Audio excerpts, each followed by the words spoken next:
You can see the today's agenda, and I'm very happy to have here today with us Grégory Chaudin from ADEME from France, Joel Franklin from SEI Ireland, and Alice Negrini from the Department of Energy Security and Net Zero from the UK.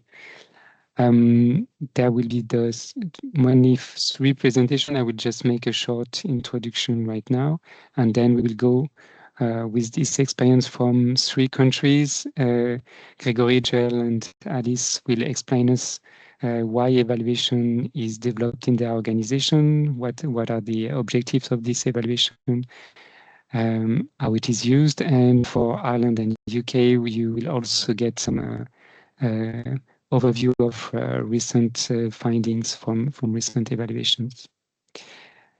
Before that, I will give a quick overview first of the ENSMOV Plus project, and then of resources that you can find online about evaluation of energy efficiency policies, which is the topic for today. So first, a quick reminder about the project. I think most of you should be aware of it, as we are now getting closer to its end in November. So this project is meant to provide technical support for the implementation of Article 8 of the Energy Efficiency Directive, which is the article dealing with member states' energy saving obligation. That includes energy efficiency obligation schemes. And you will get an example with Grégory's presentation about the French white certificate scheme, but also alternative measures, and the presentation from Joel and Alice will give examples of alternative measures, even if the UK is no longer under the EED.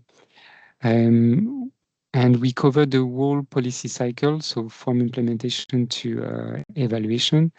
And that's why today we focus on policy evaluation, even if you will see in today's presentation that this representation of the policy cycle is a bit a simplification, as evaluation can be done also along the way, and not only either at the very beginning to make impact assessments, for example, or at the very end to make ex post evaluation. You can find the resources from ENSMOV Plus on the online platform that you may be aware of already. The part about the countries will be soon updated, and I will tell at the end, but we will have a webinar on the Wednesday, 30th of Wednesday or Tuesday, I don't remember, the 30th of September, presenting the new country fact sheets. So stay tuned about that. And there will be also the final event on the 16th of October. We will share all that information at the end of the workshop today. Now, quickly about resources available about the evaluation of energy efficiency policies. Maybe some of you remember the EPATE project that was done from 2017 to 2019. You can find there a knowledge base that was a database of evaluations that cover evaluations until 2019 included. You have also a number of case studies providing examples of how evaluations are done in terms of methods, but also how they have been used. So that's, let's say, some kind of summary of evaluations together with an interview of either the evaluator or the customer of the evaluation, and a number of other resources, including the toolbox. And I've checked the link, and normally they are still working until now, thanks to ATE, who is still maintaining this website. You may also be familiar with the ODCMU project. It has run for 30 years, so especially when you think about the ODC indicators, you have 30 years of data. And the MUR database also provides quite extensive database of policy measures in member states. And you have next to that a number of facilities or tools that you can see on this screenshot that can help to either analyze trends from the energy efficiency indicators or to get some assessment to see how policy measures perform according to some criteria. Another ongoing European project is MICAT, dealing with the evaluation of multiple impacts.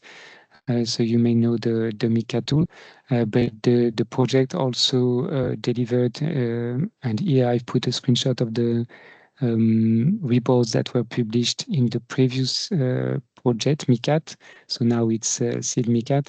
And among these reports, you will find a summary, or let's say a synthesis of literature review of about a number of different impacts from energy efficiency programs or policies. Another ongoing project related to evaluation is ENSMOV Plus that is focused on bottom-up energy savings calculation. And so you see on the left the new platform that is still under development, but you have already a number of resources there. And you have still available the platform of the previous StreamSafe project, where you can find a number of calculation methodology for 10 main action types that are frequently used by member states. And on top of that, the project is organizing dialogue meetings to share experience about this calculation method. You can find the proceedings in both platforms, and there will be a new series of dialogue meetings starting from the 9th of October. So stay tuned, you will also get news from this project soon if you're interested. Another interesting resource about policy evaluation is the catalog maintained by the European Environment Agency that you can see on that slide. It's broader. It's not focused only on energy efficiency policy. That covers all type of environment and climate policies. But it's really that's probably one of the largest database of policy evaluation in Europe in this field. So that's also a very useful resource. Then you have also resources related to conferences. I will give some more information about the Energy Evaluation Europe conference that will happen later this month in Berlin. So that's the one in Europe that is focused on evaluation of energy transition policies, with still a focus on energy efficiency policies, but also covering renewable energy policies, for example, and storage and other policies related to energy transition. And the sister conference in the US that has a much longer history, YEPEC, that stands for International Energy Program Evaluation Conference, and that has proceedings since, let's say, basically for 40 years. You can also check the proceedings of the ECEEE summer studies that has a panel on monitoring and evaluation since 1993. So altogether, that makes quite a number of evaluation papers available. And more specifically about Energy Evaluation Europe, the conference is on the 25th and 6th of September in Berlin this month. You can see the title, Show Me the Evidence. You have the link here.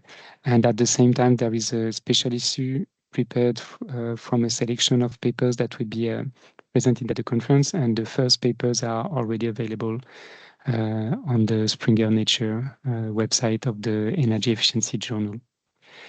And the day before the conference, there will be a workshop organized by the MICAT project by the colleagues of Fraunhofer ASAI from 5 to 7, also in Berlin.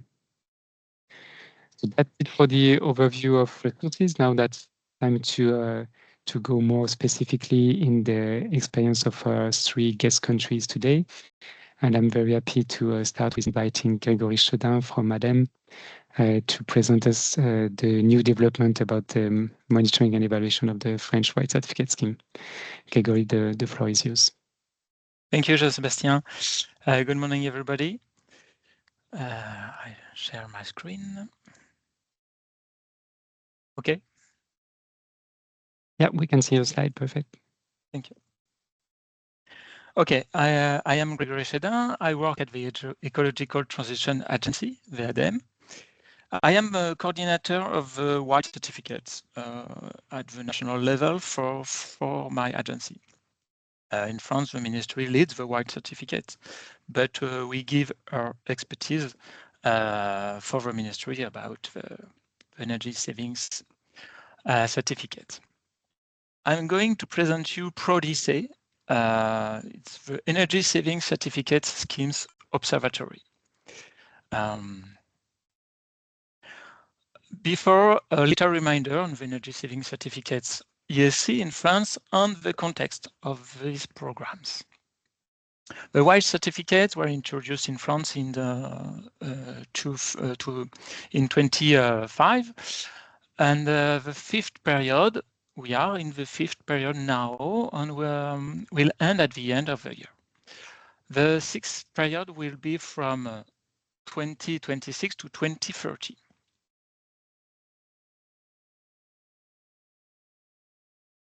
In the white certificates in France, there are 3 ways to save energy, to have certificates. Standard operations, about 250 standard operations with predetermined allowances in kilowatt-hour QMAC. QMAC is the unit. QMAC, it's energy savings targets and actions are recorded in kilowatt-hour QMAC of final energy. And QMAC is the contraction of cumulative and actualized. It's over the lifetime of the operation and actualized at 4%. The catalog evolves regularly with evolution of standards, regulation, etc. It's natural. 2 other ways to have certificates to save energy: special operations with a mandatory energy audit beforehand, and programs. For example, information programs, training, innovation. Normally, it's about behavior change, the programs. And a program lasts 3 to 4 years, and it is selected for a calls for programs. What is the context of the PRODICE program? In 2024, the Court of Auditors published a report on the white certificates in France with a set of recommendations. There are 2 recommendations about PRODICE. Recommendations for strengthened preliminary deposit studies and assessments by devoting a portion of the total cost of the ESC schemes to them. The recommendation 6, base the white certificates on real energy savings and publish the results annually. So in order to respond to these recommendations, the ministry launched a call for program on the assessment of the white certificates scheme. ADEME, my agency, responds to the call for programs in September 2024, and the ministry announced the results in May this year.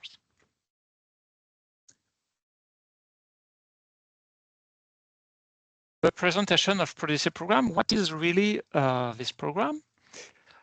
The PRODICE program is led by us, by my agency, aims to ensure the sustainability and effectiveness of the ESC scheme while strengthening the trust of the stakeholders involved.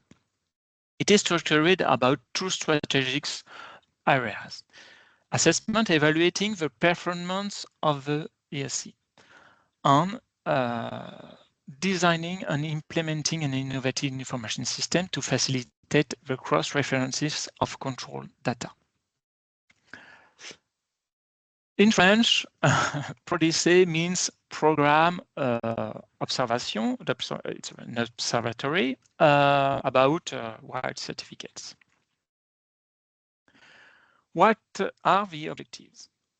There are 4 objectives.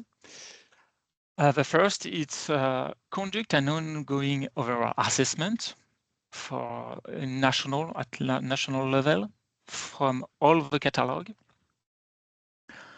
Estimate actual energy savings to adjust the rates as closely as possible to reality.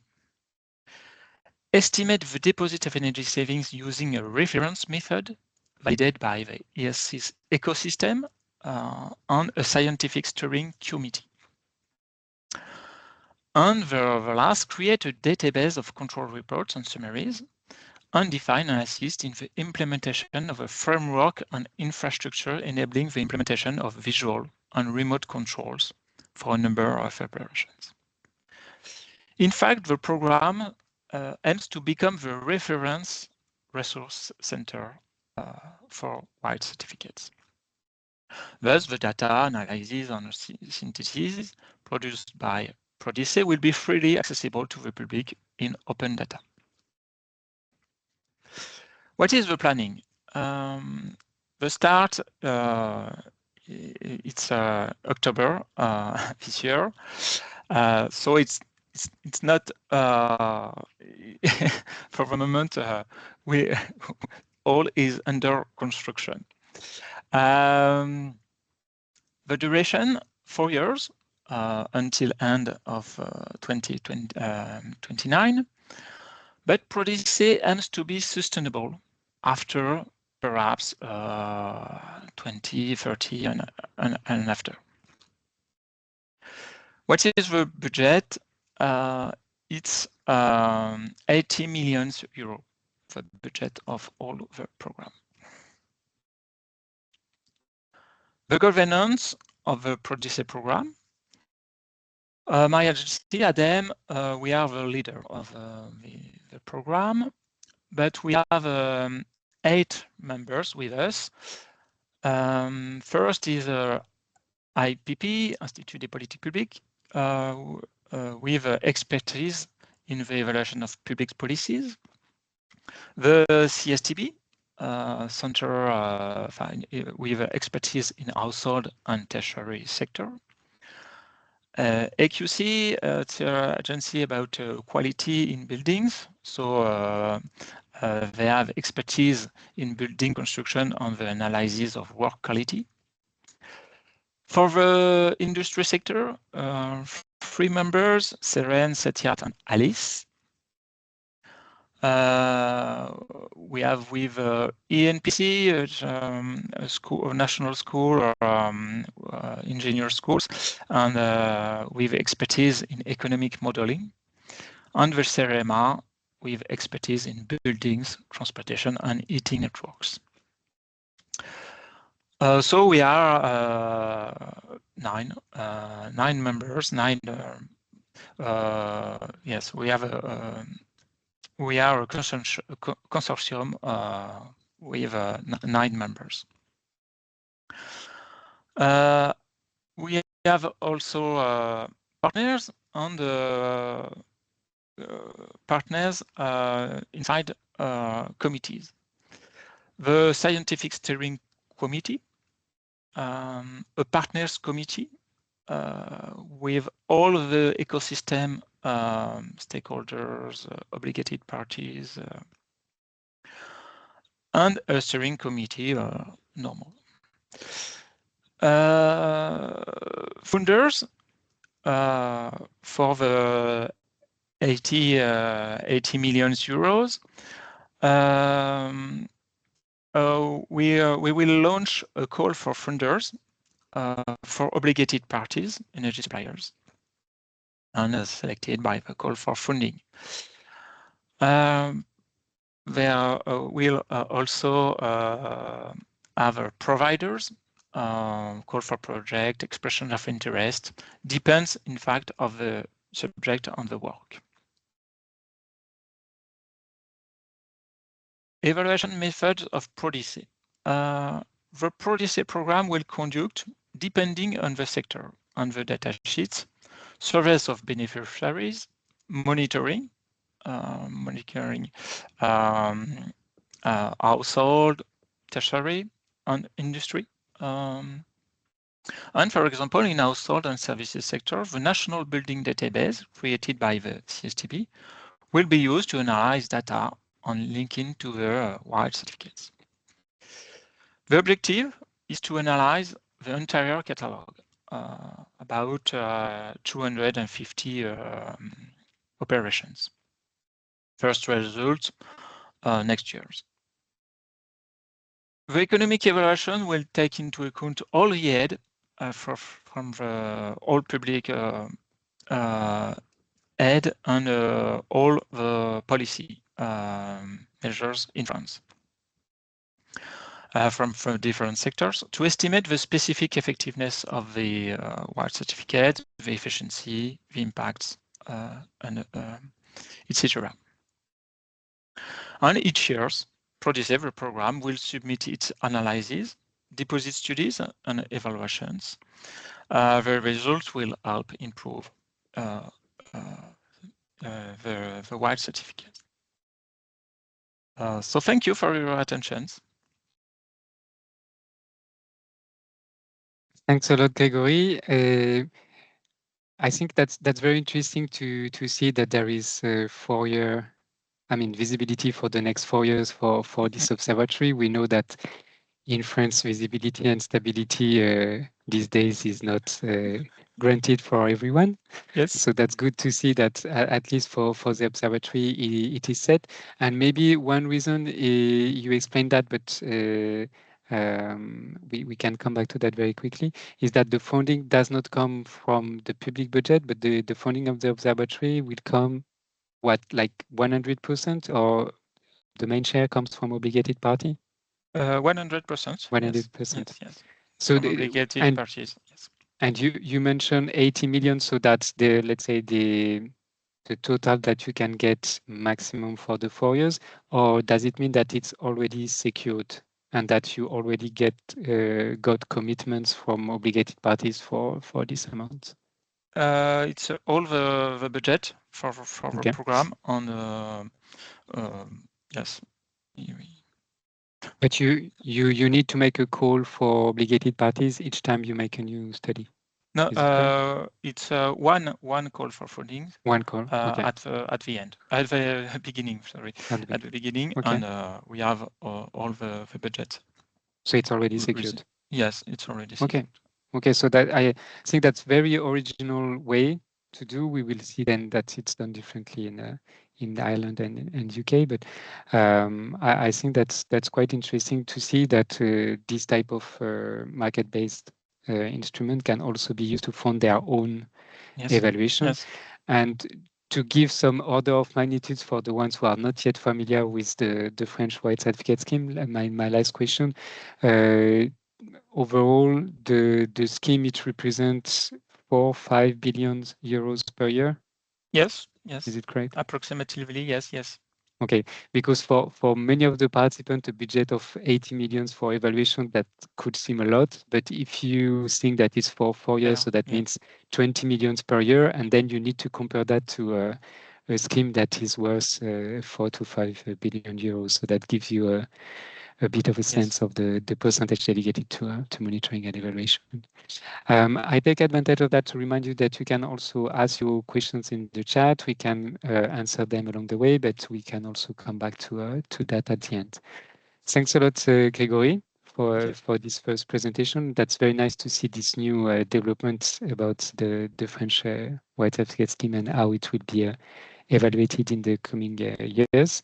Now we will travel to Ireland. I'm pleased to invite Joel Franklin from the Sustainable Energy Authority of Ireland, who will present the work of the evaluation unit there. Joel, the floor is yours.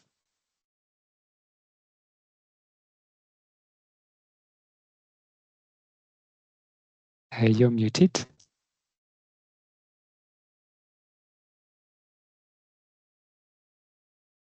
Of course, I was going to do that. Hi, perfect. Thanks, now we hear you and we see your screen. That's perfect. Good.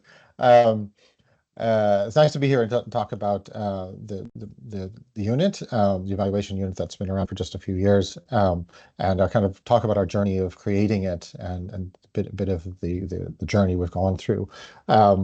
So yes, as Jean-Sébastien mentioned, my name is Joel Franklin. I am Program Manager for the Energy Policy and Program Evaluation Unit at CAI, which is the National Energy Authority for Ireland. We have been around for 3 years. It may seem like a good chunk of time, but we still have a lot to learn about what an organization needs to do to make the most out of evaluation. So I'm really excited to be here, part of this conversation. I'll tell you what we've been doing here, and then we can have some conversation. I try not to take too much time,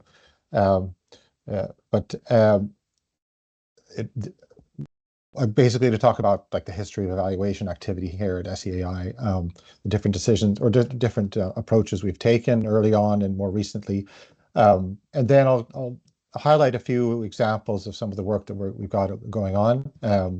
And a few early results. Well, one result has been published and one kind of early result, and then to talk about some data that we've got working with the statistical agency to produce that we're very excited about that will help us in evaluation in the future.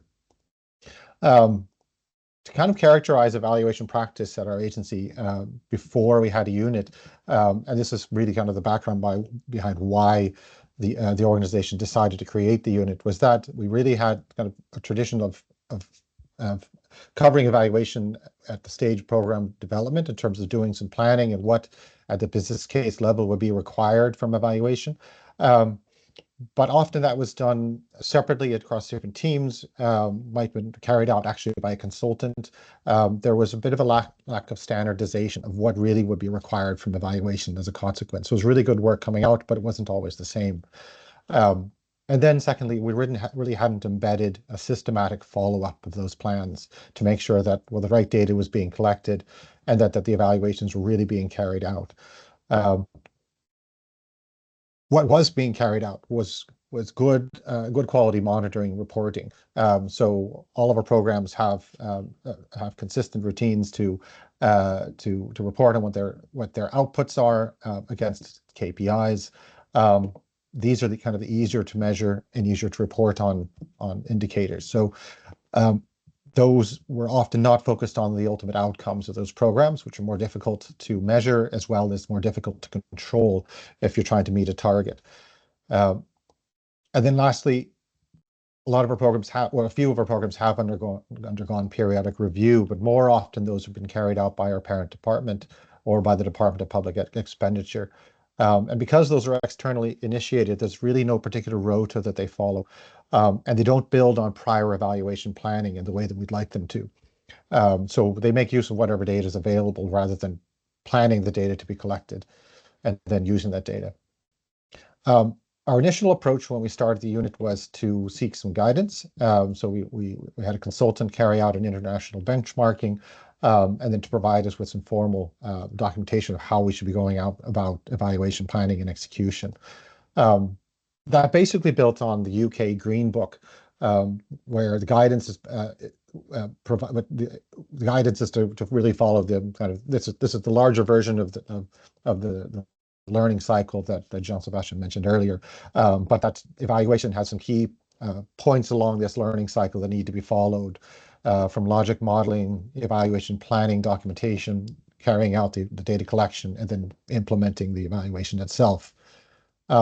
But what we found as we started to roll this out across the organization was that we had a lot of different schemes, and you can't read this here, but this is the number of schemes that we're running from our organization that would need to be evaluated.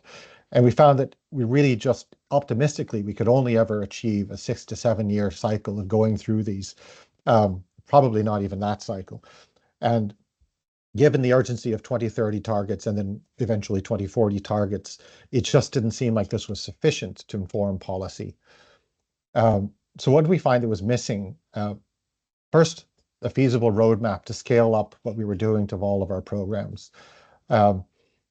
Second, a clear link from program level outputs to the sector level data resources and policy questions that are important. So we found that if we were just focusing on particular programs, that didn't always respond to the questions that need to be asked about what policies could there be, what are the gaps, and how does one kind of program naturally lead into another, or how do programs reinforce each other? And then lastly, we were really focusing on the objectives that were coming out of the programs themselves, but this didn't always catch and capture the external demands that were coming. So with the European directives being transposed, these really are putting a lot of expectations on the programs that are already existing. They may not have that as a formal objective to meet to respond to the EPBD or the EED, but as it turns out, those programs really do need to contribute. So that needs to be part of the evaluation. The approach we're now following is to really build up our data and our methodologies so that they can support multiple programs, that we're not just working at the program individual level. This should provide some cost savings and help us with harmonizing assumptions, what we're making across programs. We want to carry out evaluations that put programs in a broader context. This means that we need to understand the logic modeling of our programs, not just on our own, but carrying out some logic modeling across sectors as a whole. And then when we're exploring future policies, we need to look again across whole sectors and apply systems mapping techniques in order to understand where the gaps are. And here we're leveraging the IEA's energy efficiency policy toolkit to help better understand where the gaps are in terms of knowledge provision, grant support, or other economic incentives, and then regulation. So what we're doing at our team is really kind of developing 3 different streams of activity. So one is we're looking at policies and policy pilots and policy appraisal. So exploring what policies we could be doing, but what programs we could have, but we don't have presently. Secondly, systematic program evaluation. That still exists. That's a core part of our activities. We will be periodically evaluating using deeper reviews of what the programs are doing. But we also need to have more frequent, shallower impact measurement and reporting and improve the methodologies we're using for that. We're filling that out with various kinds of more specific activities. And I'm going to elaborate with some examples what those are. Most of this is in my team, but actually a few examples here of some activities that are going on outside my team. So it's very much across the organization that we're making this change. Some examples of program evaluations that are ongoing or have come out recently are sustainable energy communities, and I'll give, that's one of the examples I'll touch on later. We have solar PV with EV grants, which I'll also talk about, and Warmer Home Scheme. We're looking at the residential energy performance data, and I'll talk later about some new data that will help us to better understand what are the real energy savings associated with residential upgrades. We're doing some logic modeling for communities and public sectors. So those are examples where we're looking at whole sectors when understanding the logic behind a scheme or a group of schemes. We're looking at how do we better incorporate EPC data into our impact reporting. And then when it comes to impact reporting itself, we're embedding our impact estimates into a new annual impact report. We also have, separately from my team, we have a dedicated EED Article 8 team who's also developing the impact methods and the impact reporting specifically for the EED. On policy mapping, we have a project where we're looking at how what are we not doing in the business and industry sector, and looking across the whole sector to help understand how does the policy mix that we have today work, where are the gaps, where is it not fit for purpose, and what could we be doing instead. And then we have research and pilots. There are various activities here, but one of them I'll highlight is that we're looking into heat pump performance by funding the instrumentation of a cohort of homes to monitor and collect data for our own purposes of how they're performing in different conditions in terms of the insulation and the fabric insulation of the home.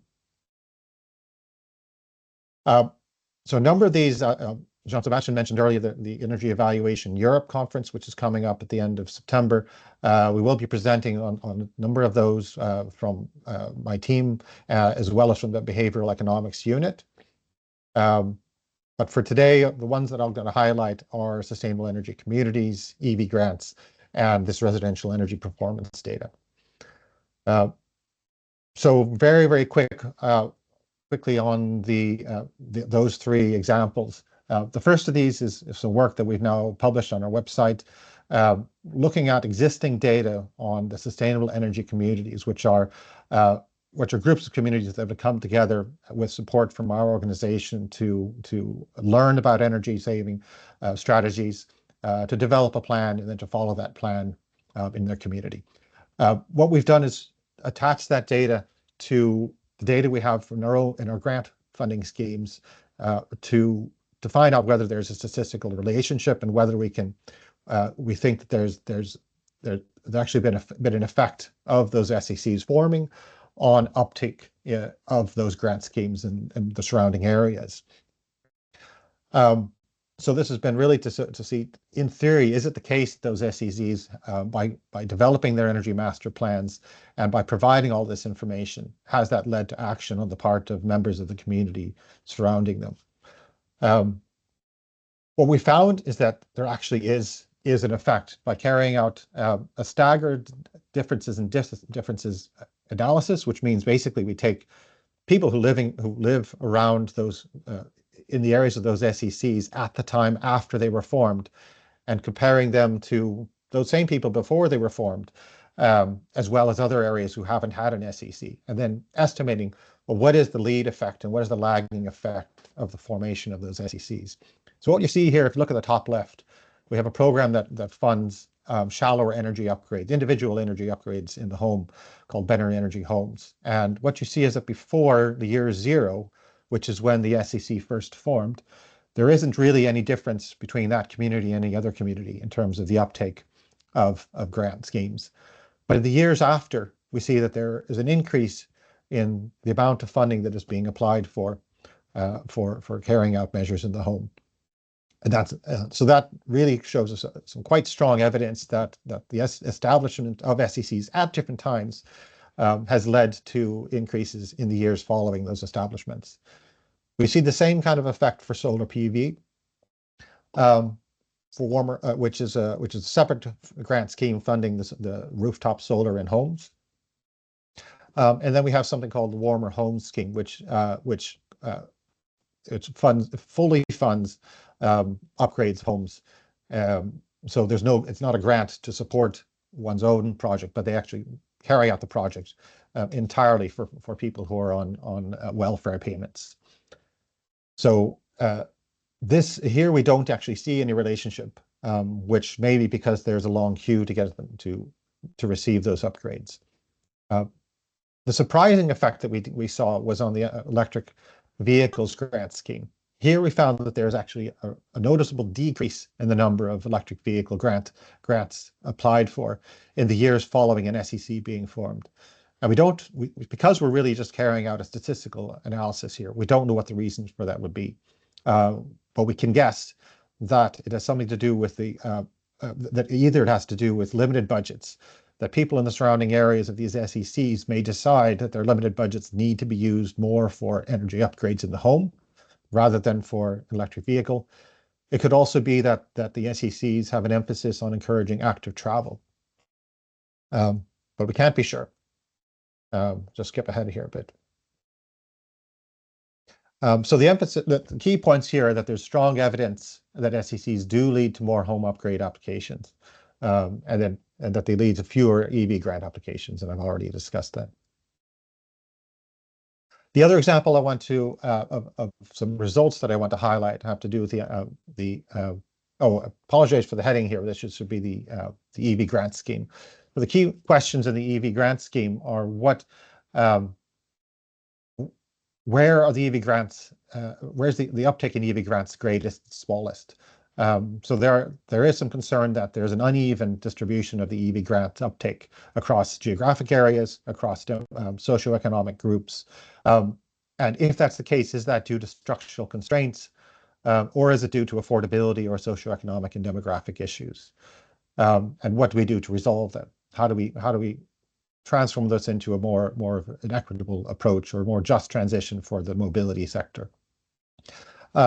Another part of this work is focusing on the use of EVs and whether EV grant recipients consume more or less kilometers during the year. I won't be talking about that today, but if anybody's going to be at the Energy Evaluation Europe conference, I will be talking about this part of the work there. So how can EV uptake vary in theory? Basically, we're looking at two hypotheses. One, it could be that there's a direct effect of affordability, that EV grant uptake increases with income and wealth, that it's those who have more wealth that are able to afford this new technology, and that there's a barrier that hasn't entirely been overcome by the grant scheme. The other reason that we might see a difference is that there's an indirect effect. And the hypotheses we have here are that could be because the grant scheme is only available for new EV purchases, that it's really only those that are already in the new car market who can apply. Second, that it's only those who can charge at home easily, who can install a home charger. In other words, those who have the right to install a home charger in their home because they own it, and they have a place to install it because they have a driveway. That idea of housing tenure and driveway having a role, we've actually seen is really important, as it turns out. If we look at housing tenure specifically, and we look at the distribution of EV grant recipients and compare that to internal combustion engine owners, we see that there's a real difference across the top in terms of how many rent and how many own. So there are very few EV grant recipients who rent their home. And similarly, there are very few of our EV grant recipients who have a driveway at home. And this is something that's been borne out in a survey that we carried out back in January. Because those considerations seem to be so important, what we've done is we've compared the social grade and the age range and a number of other variables, but I'll just focus on these. For EV owners as a whole versus internal combustion engine owners who own a home and have a driveway. So if you just focus on the far left two bars here, and maybe on the third one as well, which are new ICE owners. But you can see that at the EV owners are really very much in the highest social grade. And that's really quite different from the ICE owners who even if they're in the new car market and have a home, own their home and have a driveway, there's still a very different cohort of subscribers to the EV grant scheme. So that's showing that there really is a difference that hasn't been overcome. On the other hand, we see in the age range that that's the opposite effect, that actually the EV owner cohort is more similar to new ICE owners, whether they have a driveway or own their home or not.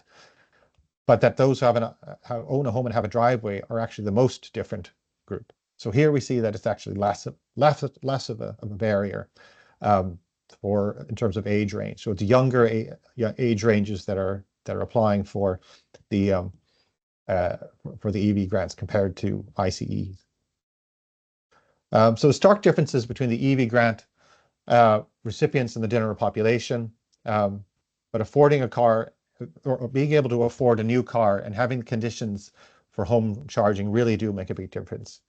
I think I'll skip on ahead and wrap up just to say real quick that we have a new data set that we're hoping to support our home energy grant scheme evaluations in the near future. So working with the statistical agency, we've helped them to design a new research data file that's going to merge metered electricity consumption data, metered gas consumption data, our EPC rating system data, and census data. So what we're helping for this to do is to help us unlock questions around the real-world energy performance of gas and electricity heated homes at different building energy rating levels, that is to say EPC levels.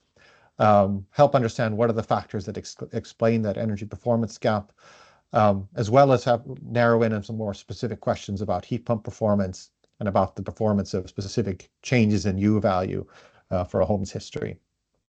So this is something that'll be really helpful for our future work. So between the different activities we have going on, logic modeling at the sector level, doing evaluation planning across all of our programs, providing new data resources like the one I just mentioned, updating our methods and getting insights for policy. We really hope that we have the right mix of approaches to provide policy insights.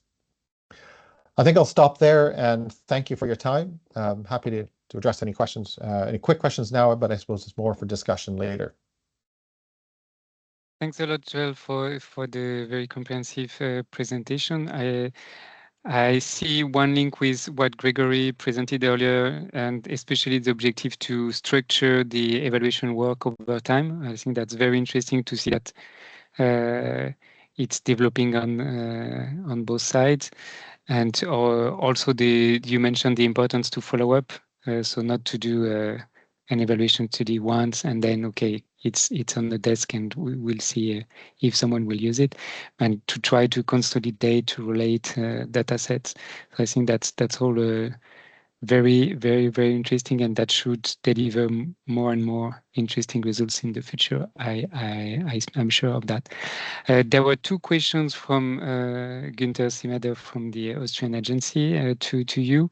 Maybe I start with the second one, as it relates well to your last slide about performance gaps. Is asking if you have any experience or any study about rebound effects related to the warmer home scheme. Well, that's an area where we need to get better data. I mean, we have carried out studies in the past, but they haven't focused specifically on that cohort. So we've had to make fairly coarse assumptions. I think with this new data set, we won't be identifying homes that have undergone the warmer home scheme itself.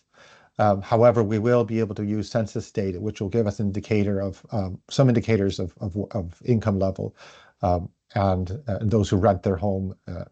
So we'll be able to look at energy affordability issues more broadly, because we do suspect that that rebound effect is probably quite different depending on your affordability levels, and so. There's a reason there to maybe make different assumptions for different programs. That one in particular is focusing more on energy poor, so it might be warranted to make a different assumption there about the rebound effect. No, thanks a lot, Joel, and looking forward for the future work on that. And the other question from Günther was more in terms of scope and coverage of the evaluation work, or maybe the policy measures. I don't know exactly what was the focus from his question, but he's asking if public transportation measures play a role in Ireland as well, and maybe if it's under your radar for future evaluation work. Very much. So public transport is very much part of the government strategy for climate action. It is not part of my organization's portfolio of schemes, so it has not been the focus of my team's efforts. But it is part. I mean, it is relevant to the extent that it interacts with the programs we do have. And of course, it is relevant to the extent that it could achieve energy savings. So again, I think I mentioned earlier we have a team on EED Article 8. So I know my colleague is working on how to quantify any savings that might be achieved from active travel and from public transport policies that could be reportable under Article 8. But the implementation of those policies is being carried out by other agencies. And is the Department of Transport who's responsible. No, thanks, Joel. I also think it's quite common to have transportation policies and measures dealt with a separate department. That maybe Gregory later can say a word about France, as the question was also about the French case. And you can also look in the chat, because Sam asked another question to Gregory that Gregory answered in the chat, so you can also continue the discussion there. Thanks a lot, Joel. We will move from Ireland to UK, and I'm quite happy that we continue sharing experience with our UK colleagues, especially on evaluation, because we know that they have quite an history in this field. So I'm very happy to welcome now Alice Negrini from the Department for Energy Security and Net Zero. Alice, the floor is yours. Thanks. Hopefully you can share you can see my screen. Just trying to share again. Yes. Yep. Perfect. Thank you. So good morning, everyone. My name is Alice Negrini. I'm a social researcher working for the UK Department for Energy Security and Net Zero. And today we'll provide a brief overview of the work of my team and how this fits within the wider UK government's approach to evaluating climate policies. So I sit within a team called the Buildings Energy Evaluation Team. We cover a portfolio of around 10 different policies or schemes that all focus around domestic buildings retrofit, for decarbonisation and fuel poverty. So we're primarily a social researchers and evaluation specialists with a mix of methodological expertise, and most of our time is spent designing and managing process, outcome, impact and value for money evaluations. A lot of the evaluations that we do would fall within the kind of theory-based category. So just to give you a sense of what I will cover today, I will talk about the importance of monitoring and evaluation for effective climate policies. I'll also delve a bit deeper into the UK government's approach to evaluation of these policies. And finally, I will also present some findings from one of our evaluation programmes and share how the findings have been used to inform future policy design and development. So let's start with some definitions. So just to clarify, when we talk about monitoring, we refer to the ongoing collection of and the analysis of data about a specific intervention. And we do this to track progress against its objectives. When we talk about evaluation, we refer to the systematic assessment of the design, the implementation, the outcomes of the intervention. And the evaluation is useful because it provides us with an assessment of how the policy was implemented, why it did or did not deliver as expected, and whether it represented good value for money for taxpayers. So the reason why all of this is important, and monitoring and evaluation, particularly of climate policies, is important, is for potentially two different main reasons. On one side, there are accountability purposes. So we need to ensure that we are spending taxpayers' money well. We need to measure emissions savings for our policies and understand, for example, progress towards national climate targets. But we also need to show transparency over spend and enabling the government to stand up to external scrutiny if challenged. And then on the other end, there is the kind of learning perspective. So we need to understand what is working and what is not working. We need to be able to improve policies or programs in flight, so as they're being delivered, and potentially adjust live schemes as we go. And this can only happen if we have timely monitoring processes and early evaluation reporting in place. We also need to be able to secure and protect funding for policies that are working, and perhaps redirect funding for policies that are not doing very well. And finally, we need to provide an evidence base for other policies to be able to understand what we should do more of in the future and what we should perhaps stop doing. So what kinds of evaluations do we do to do this? We mainly look at three different types of evaluation. We have process evaluation, which focuses on the delivery and the implementation of each policy. We also look at economic evaluation, so focusing on, for example, the value for money and the cost benefits analysis of a policy or a scheme. And however, a lot of our work focuses on impact evaluation. So as you all know, I'm sure, one of the most difficult things in impact evaluations is trying to understand what would have happened in the absence of the policy or the programme. And so to do this, we can use different approaches and methodologies. On one hand, we can use experimental approaches to and try to do this using a control group, which would be the kind of gold standard of impact evaluation. However, they require an ability to, for example, randomly assign people to an intervention. And in theory, this randomization removes the bias, and we can assure that it also means that we know the differences between, like the known and unknown differences between people in the two groups are randomly distributed. However, we do know that in certain settings, and particularly in climate policy and programme, it's very difficult to be able to clearly allocate people in two separate groups. And where randomisation isn't possible, we may sometimes look at using some quasi-experimental designs. The reason why these can often be used instead of experimental designs is that we can, for example, use statistical technique to estimate what would have happened in the absence of the intervention. But more often than not, we might have a very complex intervention, or, for example, not have data that is sufficient to undertake either an experimental evaluation or a quasi-experimental evaluation approach, and therefore we usually rely in these instances on theory-based methods. What does it mean? It means that we rely on what you could call a kind of well mapped out and defined theory of change as a starting point. And we then use methods that from the social sciences to interrogate the causal links, to collect and synthesize a range of evidence and to understand whether this intervention has had or has contributed to a certain effect or a certain impact.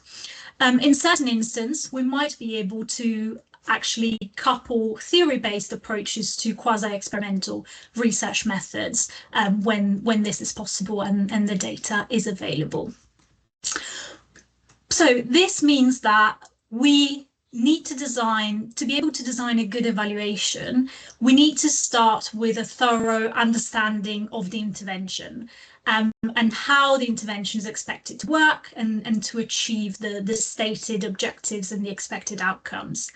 And the way in which we do this is by mapping the proposed intervention in a theory of change, as I mentioned, and this is a very important step of evaluation design because it ensures that, first of all, we understand how the intervention is expected to work in practice.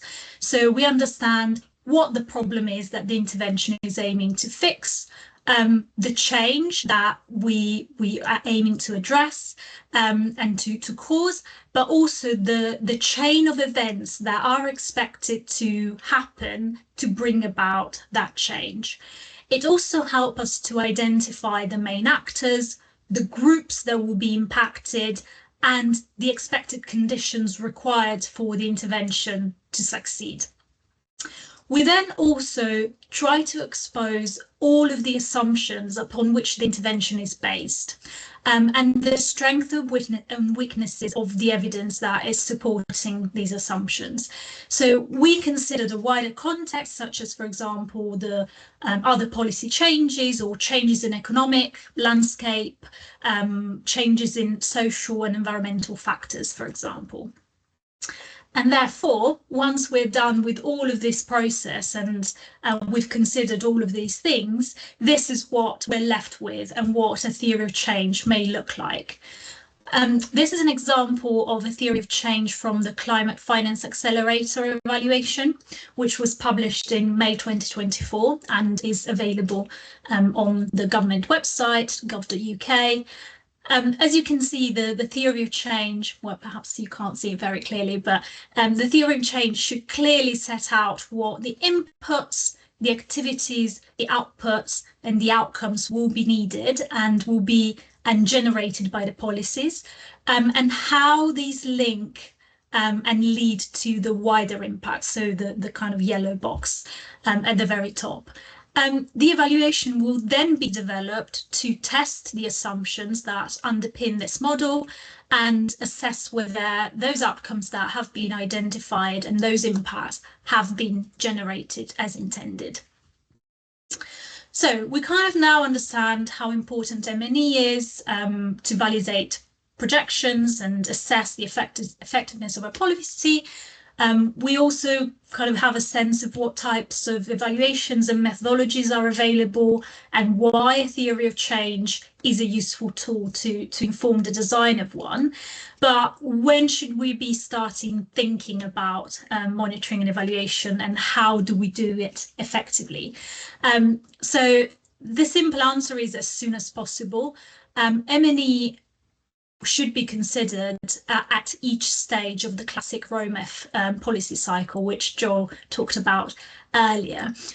So as you can see, during the first half of the cycle, we may want to consider the M&E requirements. So while the policy is being thought through and while a business case is being written, we might want to think about what resource will be needed to implement the monitoring and evaluation, what is the most appropriate design, who will be responsible for the data collection and the reporting of this data regularly back to the department.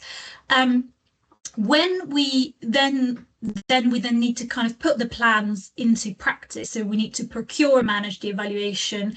We then kind of conduct the work, the field work. We collect the data, the primary data, and we analyze that data. And finally, we kind of get to the final stage of the cycle where we need to share, disseminate, report, and publish findings to ensure that they are used to improve policy going forwards. And this is particularly important because doing good monitoring and evaluation of climate policies is not enough. We need to make sure that the evidence is used. So these are some of the ways in which we do that. So we usually publish findings from independent evaluations on gov.uk. We also have a UK evaluation registry, and we work internally with other teams across the department to ensure easy access to previous evaluation findings, and we try and ensure a wider, as wide as possible, dissemination across teams within the department. However, beyond accessing the findings themselves, there are other things that we do to try and maximise impact of M&E evidence within the department. So we try and develop strong internal relationships between analysts and policy teams to try and understand their requirements and priorities. We try to design M&E in a way that makes it possible to produce timely outputs that can be used by policy colleagues to improve policies in flight and make in-flight changes while the policy is being delivered, rather than months and months down the line after a policy is closed.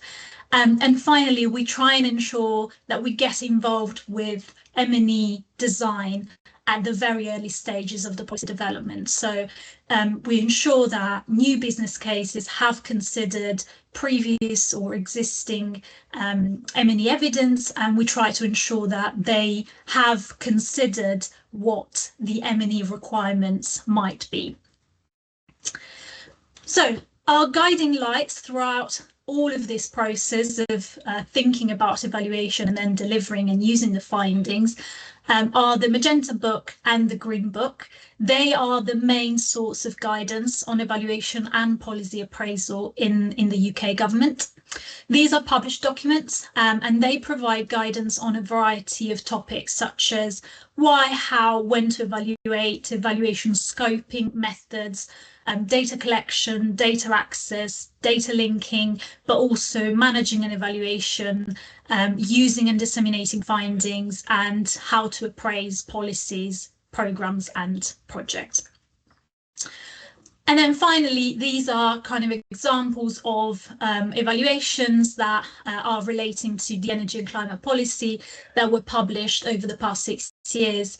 And these are all available on gov.uk. So you can see that they employed a variety of different methodologies that range from experimental to theory-based, purely theory-based evaluations.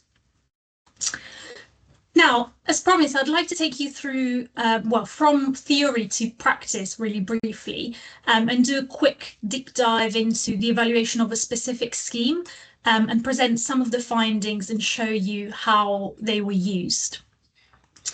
So the Green Homes Grant Voucher Scheme was one of 4 green economic stimulus programs that were launched in 2020 to help homeowners install retrofit measures.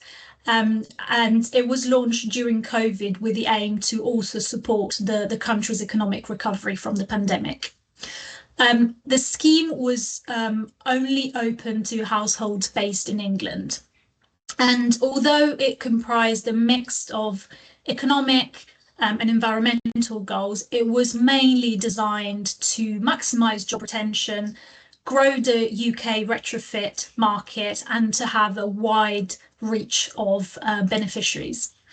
How the scheme worked was that it offered to homeowners the opportunity to apply for up to £5,000 in funding or £10,000 for low-income households to install a series of energy efficiency improvements and low-carbon heat measures. In October 2020, we commissioned a multi-year evaluation programme comprising of a process, impact and economic evaluation. The evaluation was conducted by a consortium of independent research agencies, which were led by Ipsos, and it concluded in March 2023. 3 evaluation reports were produced and published over the lifetime of the evaluation, and these are all linked later in the slide pack as well. So what kind of methodology did the evaluation use? The evaluation adopted mainly a theory-based approach and used a mixed research methods. The process evaluation focused primarily on the delivery and implementation of the scheme, looking at the experience of applicants and installers and the barriers that may have prevented customers from applying to the scheme.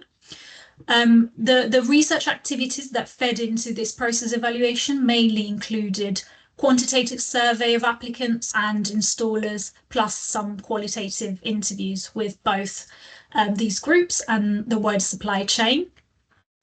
The outcome evaluation focused instead on assessing additionality and complementarity of the scheme, looked at the emerging outcomes, the benefits and the effects on participating households and supply chain. And the research activities that fed into this mainly included additional qualitative interviews with stakeholders, a survey, as well as modelling and secondary data analysis. So you can see more in detail how each kind of the impacts that we were interested in were methodologically assessed. And finally, the economic evaluation consisted of a cost-benefit analysis to assess benefits that were generated by the scheme for individual households as well as for the wider society. Now, if we briefly start kind of running through the findings, and if we start looking at how the scheme was delivered and implemented, the evaluation uncovered some pretty positive evidence about the awareness of the scheme among installers and the public, but also the ability of the scheme to attract applications, particularly from fuel-poor households, and also on the quality of installation, which was likely driven by certification requirements that were put in place for installers to be able to participate in the scheme. When it comes to experiences of the scheme, however, this was kind of mixed for applicants, but particularly negative for installers. And this was mainly due to delays in receiving payment for the work they had delivered, as well as the kind of burdensome nature of participating and becoming accredited with a scheme. Moving on to our assessment of fuel poverty and health impacts, again, the picture is broadly positive. We found some changes in the way that people heat their homes and as a result of the new measures, and that measures usually improve the comfort of participants' homes.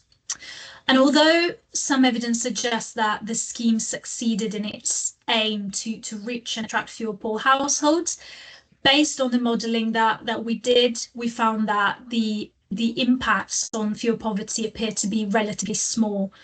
And the analysis estimates that just 14% of homes that were likely to be fuel poor, according to our modelling, were lifted out of fuel poverty as a direct result of installing a measure. More specifically, we found that the percentage of fuel poor households was low because the modelled fuel poor households mainly installed a single measure, which alone was unlikely to produce big enough impacts to push the household into a higher EPC rating and therefore out of fuel poverty. When looking at impacts generated by the scheme on energy, carbon and bill savings, we found that certain measures such as heat pumps, external solid wall insulation, cavity wall insulations, all generated energy, carbon and bill savings for the households that install them and that previously had used gas central heating. But also most participants who had installed insulation reported that their homes were warmer and more comfortable, and these effects were, however, less pronounced for those who installed heat pumps. And findings on quality of installations were also broadly positive. The scheme quality assurance system appeared to be effective at preventing poor quality installations, but also detecting where these occurred and were able to fix them. So as a result, most of the household survey were satisfied with the quality of their installation. The scheme also played a role in increasing the number of compliance with a standard called PAS 2030 and Trustmark registered installation that were undertaken.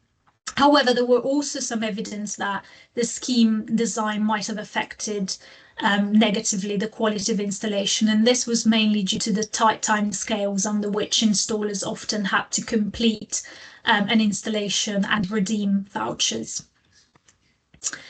In terms of kind of onwards consumer behaviour, we also found that the scheme may catalyse future demand for measures. Most applicants were considering installing future measures and were also willing to pay for them themselves. This willingness was often proportional to the level of how positive the experience with the scheme and the measure installed had been since installation.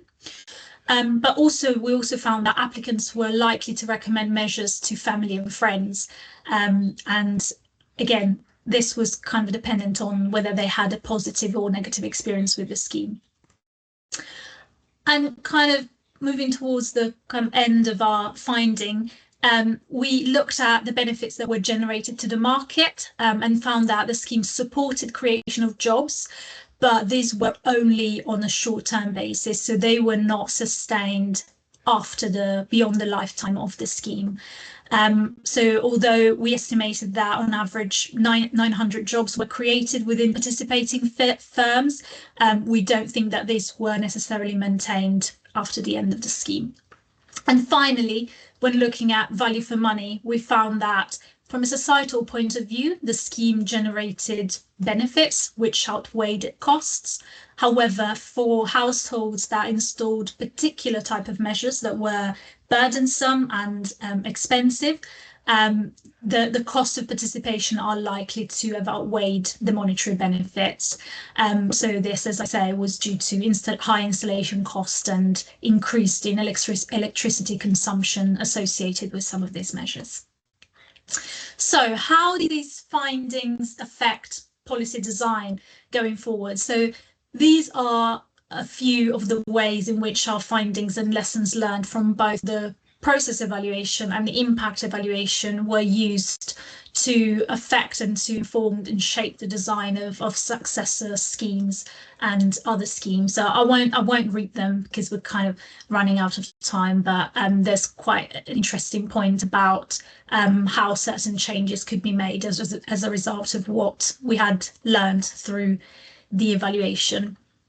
And as I mentioned earlier, these are the 3 evaluation reports for the Green Homes Grant Voucher Scheme. They are all published on gov.uk and they contain more information about the findings, but also they contain each a technical report which explains in detail the methodologies that were used for all of the findings that I have presented. So this brings me to the end of the presentation. Thanks for listening. I know that due to some departmental approvals, I won't be able to answer any questions that relate to policy and recommendations, but I'm happy, together with my colleague Marianne, to pick up any methodological clarification questions either now or in the chat later on. Thanks a lot, Alice. You can also find the links that Alice shared in their slide. They are also in the chat, and you can also see, thanks to my colleague Martha, the earlier links shared in the webinar. I think that's very complementary. Your presentation is very complementary to the one of Gregory and Angel. You also showed very well how the evaluation work is structured. You complemented that by reminding the different possible evaluation approaches to assess impacts. I like very much the way you highlighted the importance to interact with policy analysts and policy officers, that the work of evaluation should be very, very well connected to the overall policy process. There is one clarification question from Sam Thomas, probably about the study you've done on the Green Home scheme, and he's asking how is fuel poverty measured in this study? Yeah, so this was using a complex modelling approach. So we set some criteria and then modelled those based on information that we collected through the applicant survey. So there's more detail on how this was performed in the technical annexes of the reports. But effectively, we used an indicator which is called LILY, I think, and it sets out what the requirements are for a household to be considered fuel poor. That relies on some information that we had and some information that we had to model. So there is a certain level of uncertainty or error included in this modelling, because we had to estimate some of the variables that we didn't have. But yeah, effectively we use an existing approach to doing this. Yeah, and you can find more information in the technical annex. No, thanks a lot for your answer. I'm not sure we can take the next question because it might be more on the policy findings. In the meantime, as we are dealing with evaluation, we are also happy to evaluate what we do in ENSMOV Plus. So I've put a feedback survey in the chat, and we encourage all of you to take it after the end of the webinar, because we have demonstrated this morning that evaluation is important, and including for what we are doing in the ENSMOV Plus project. So the question from again from Austria, from Guten Simader, is we could see an unpleasant effect on the market, that the products become more expensive by the investment subsidies. So I guess that's something that they see in Austria. Is it something that you also see in UK? And maybe I can expand we can now open the discussion, and I think the same question could be relevant also to Joel and Gregory. So we did actually test this in the first phase of the evaluation, where we felt that there might be a risk where installers might put prices up as a result of funding being available to fund those measures. But we actually found, and it's also included in the report, we actually found that there was no significant increase in cost as a result of the funding being available. So effectively, there was no noticeable or statistically significant increase in prices by installers for the installation of the same measures under the scheme as opposed to privately. So yes, we did test it, but we didn't find evidence in support of this assumption. No, so that's rather good news in that case, I suppose. I don't know, Joel, if that's something also that you monitor in Ireland. I don't think we have a very good way to monitor that, but it's a concern that that gives us pause if we, I mean, in terms of whether we recommend the government to increase a grant level, but we want to be sure that it wouldn't increase prices. But I'm not aware of a good analysis on the Irish case to see whether the market is in a position right now that would be the case. I think I'm aware of some anecdotal kind of evidence that if you look across Europe, there is a bit of a correlation between level of grant support and, say, the cost of a heat pump. But that correlation doesn't necessarily mean that that increase in the grant level would increase prices. But I think we have to bear in mind that we are a small market, and we're very concerned about supply side considerations that suppliers could decide not to service the market. Some haven't even come in yet, so we're very aware of the risks involved in that case. Yeah, so you see more risk in terms of, let's say, bottleneck and shortage in the supply rather than the. Yeah. I mean, which would definitely increase the price if you have a shortage in the supply rather than the effect of the grants itself. I mean, the direct effect. Okay. I don't know, Gregory, if that's something also that you plan to look at in the observatory of the French scheme. Yes, in Prodicé, we will monitor the price of operations. So I hope we will have results, but not for the moment. And, yeah, but that was just to know if it's on the agenda and you confirm it is. Yes, so yes, yes. Yeah, because I know that it is a concern, because in that case that's a large market, and indeed the budget from the scheme is quite large. So that's, let's say, realistic to consider that there might be an effect. Also because in that case that's not decided. The level of incentive is not decided by the state, but by the obligated parties themselves. Yes. So it is supposed to limit this effect because the obligated parties have a direct incentive themselves to provide the minimum aid to trigger actions. But we know that in practice it might be sometimes different.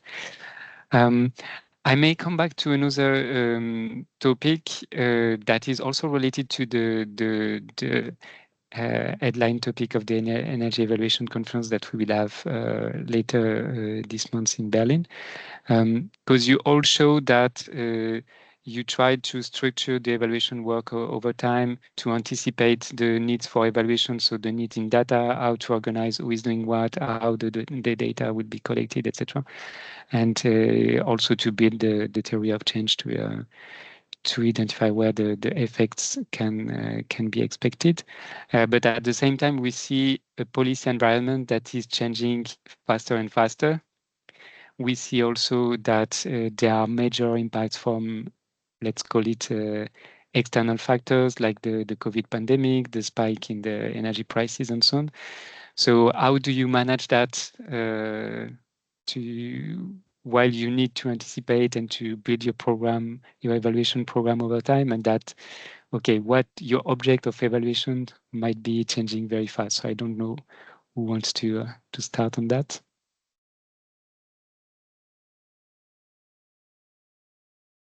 Maybe Alice. So obviously the particularly like using the scheme that I presented on just now, that was launched to address a crisis situation. I think during delivery of that, the context changed again. So the energy crisis happened, and then inflation happened, and then internal political situation determined some changes in the economic situation. So obviously the big evaluation programs are like big animals. They're not easy to shift and to change very quickly while they're ongoing, because obviously we rely on long-term data collection, or activities are timed over a specific time frame. So it's not something happens after, how do you deal with it? So what we did in terms of addressing, for example, the fuel poverty findings, where effectively we know that the political and the economic situation and the energy crisis played a role in it. The only thing that we could do is caveat the findings to acknowledge external factors that may have contributed to lower fuel poverty impacts than we expected. So effectively, what could have realistically happened there is that the intervention might have lifted someone out of fuel poverty 6 months ago, before the energy crisis. Now the intervention wasn't enough to push them out because their income has become so low that it's not the program's fault, but all in all, we've lifted a much lower number of people out of fuel poverty as a result of other things happening at the same time. So I don't have a kind of clear answer other than the analysis is already being conducted. We know that, rationally, we can foresee that some of those things affected it, and the only thing that we can do is acknowledge it in our reporting. But also, we don't necessarily have a way of saying whether that is absolutely true or not.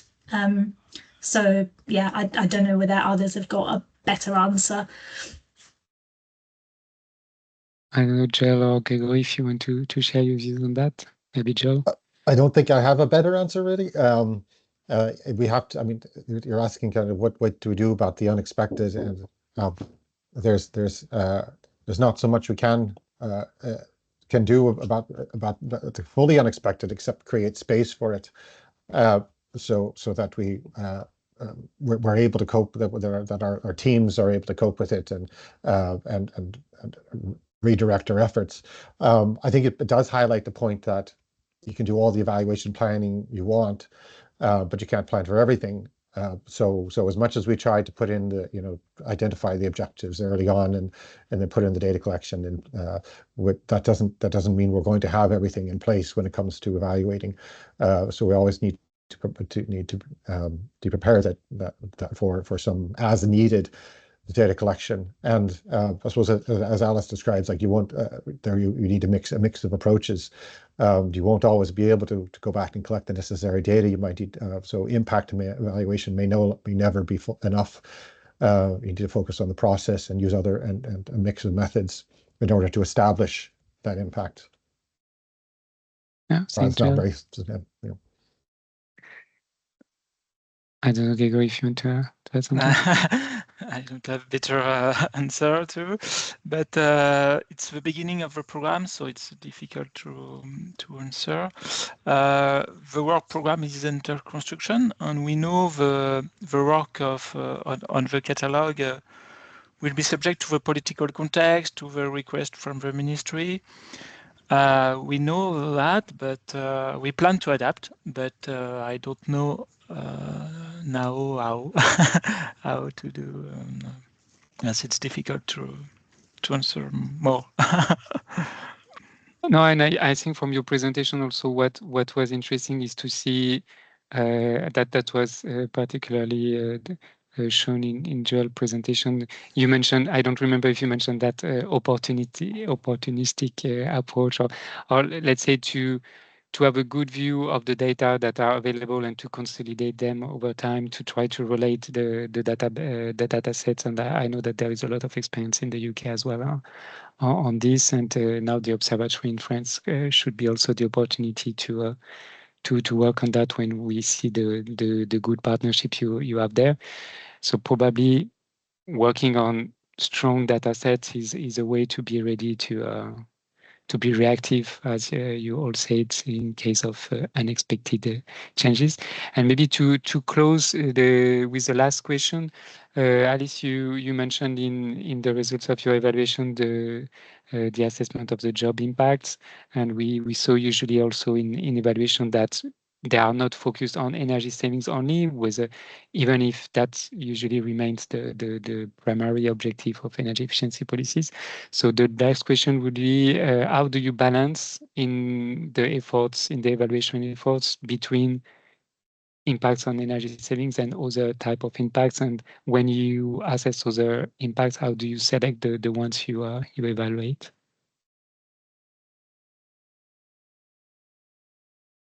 So I can say how we do this in the department. So normally impacts are kind of set out from the outset of the design, as I as I present it through, development of the theory of change. So effectively what we do once we pick up the evaluation work is to systematically design a methodology that will go and measure and assess all of those impacts, because those are the kind of expected or intended outcomes.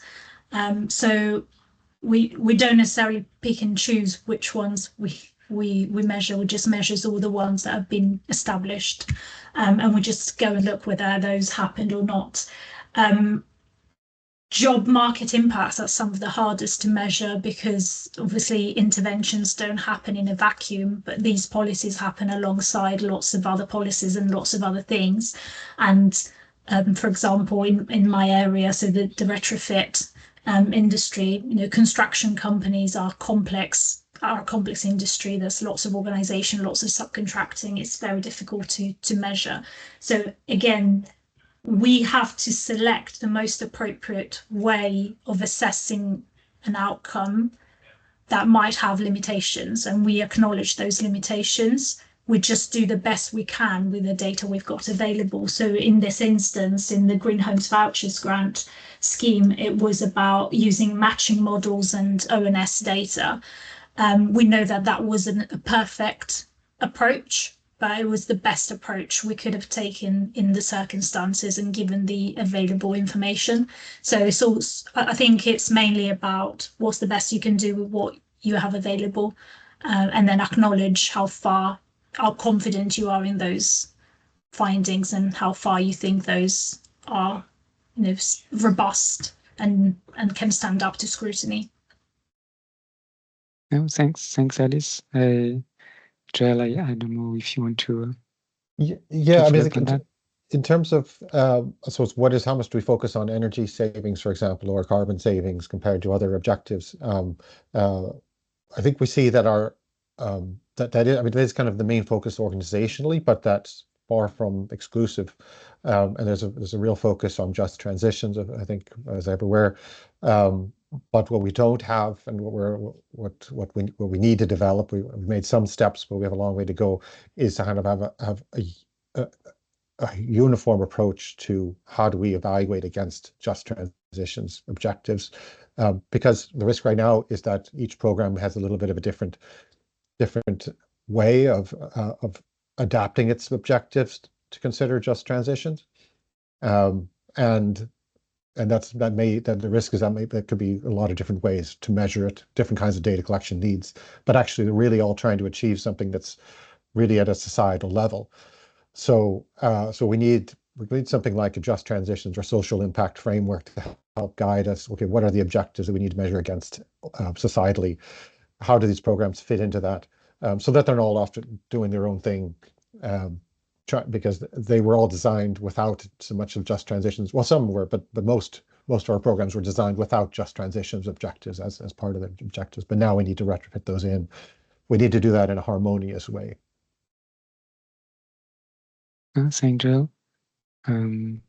Gregory, I think that's something you covered also in the evaluation done in 2019 as well. Yes, but I don't have a precise answer now about that. But for the observatory, the scope is really focused first on revising the energy savings ratio per action type. Yes. And also to some extent looking at other impacts. Yes, but we don't know the methods are under construction, so all the impacts possibly, but I don't have an idea really precise about if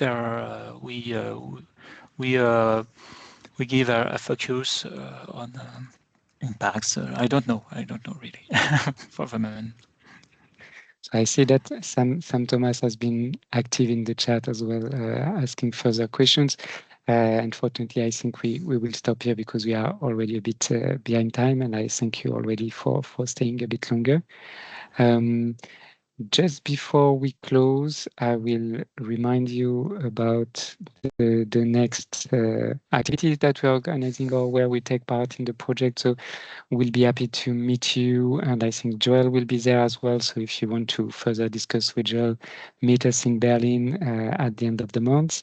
Then on Wednesday, 30th of September, we will present an overview of the new snapshot of energy efficiency obligation scheme and alternative measures, and Sam Thomas will present that. So this time he will have the word. And you can also meet the project team, the ENSMOV Plus team in Brussels mid-October, on the 16th of October. So you have also, Marta already put the link in the chat if you want more details and registered. With that, I would like to thank very much three speakers this morning, Alice, Gregory, and Joel. Thanks a lot for the presentation. The presentation files will be shared soon on the platform, and then a bit later the recordings as well. And that's it for today. I wish you a nice rest of the day, and looking forward for further exchanges. Thank you very much.